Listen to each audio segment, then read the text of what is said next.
Bonjour à tous et bienvenue sur NTD L'Actu, votre point sur l'info de ce mardi 20 février. Avant de commencer, merci de cliquer pour vous abonner et de liker la vidéo. Et avant de retrouver Vladia aujourd'hui qui va nous parler dans quelques instants de ce phénomène qui touche la jeunesse chinoise, qui ne se voit pas de futur dans la société et qui reste tout simplement couchée. Faisons un tour de l'actualité. En France, le mouvement des agriculteurs reprend de plus belle, le gouvernement n'ayant toujours pas apporté de réponse concrète à leurs revendications. Les agriculteurs français attendent toujours des mesures concernant le revenu agricole, la souveraineté alimentaire et la pression administrative, entre autres. Les principales revendications sont liées aux législations de l'Union européenne et à la concurrence déloyale. Et entre Toulouse et Castres, de nouvelles confrontations ont eu lieu au niveau d'une ZAD mise en place contre le projet d'autoroute A69. La police a repoussé des occupants qui ont établi un campement à proximité, tandis que d'autres sont restés perchés dans les arbres pour empêcher l'abattage de ces derniers. Le face-à-face se poursuit à l'heure actuelle. Et un incendie s'est déclaré dans un entrepôt de 900 tonnes de batteries au lithium à Viviers, mais les autorités estiment qu'il ne présente pas de risque de toxicité pour la population environnante. Un confinement des habitants dans un rayon de 500 mètres a été levé après que les pompiers ont rapidement maîtrisé l'incendie. Néanmoins, le feu demeure actif et son extinction a été intentionnellement ralentie pour limiter les risques de contamination des environs. Et dans le Tarn-et-Garonne, un ingénieur de 26 ans a été flashé à 168 km/h sur une route limitée à 80 km/h. Interrogé par les gendarmes, il a dit avoir l'intention de créer une application pour aider les chauffards à contester les amendes en fournissant des excuses toutes faites. Malgré son humour, il s'est vu confisquer son permis de conduire et devra comparaître devant le tribunal judiciaire de Montauban, risquant une amende de 1 500 €, en plus d'une rétention du permis et d'une perte de 6 points. Et on passe directement à l'international avec Julian Assange qui tente d'obtenir un dernier recours contre son extradition vers les États-Unis. Sa compagne évoque l'éventualité d'une saisine de la Cour européenne des droits de l'homme en cas de verdict défavorable. Les autorités américaines, de leur côté, garantissent un traitement correct en détention.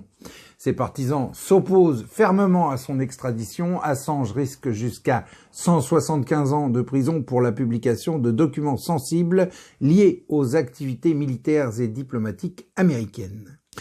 Et le nouveau président argentin Javier Milei a accusé la caste politique d'être responsable de la pauvreté qui touche plus de 57% de la population de son pays.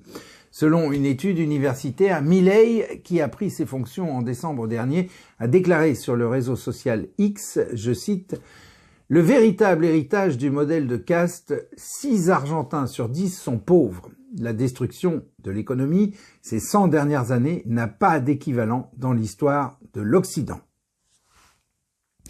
Et le Quai d'Orsay a convoqué l'ambassadeur russe en France après la mort d'Alexeï Navalny.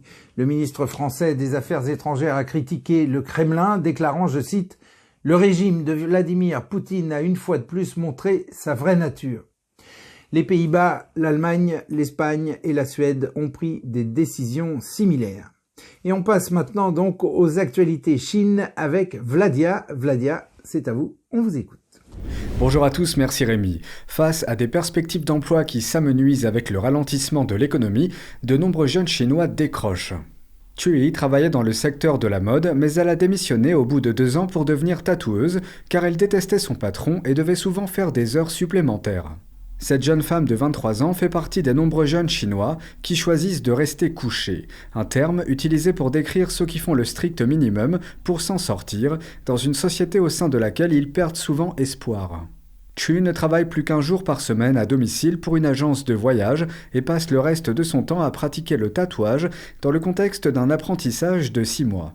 La jeune fille était épuisée par son travail et souffrait de douleurs à cause d'un problème de posture.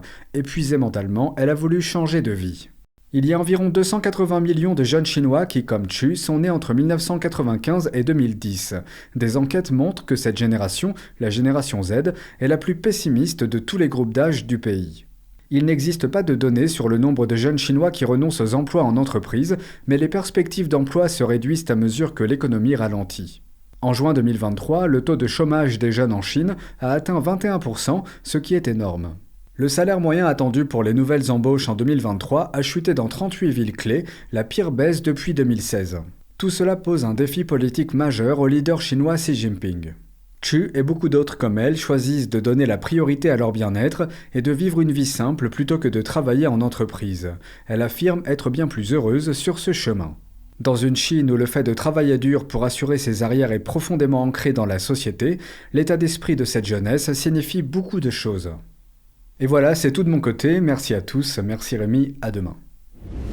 Merci Vladia, et on conclut cette édition avec Andrei Roublev, également connu sous le nom de Saint André l'iconographe. Andrei Roublev était un moine et peintre d'icônes russes du XVe siècle.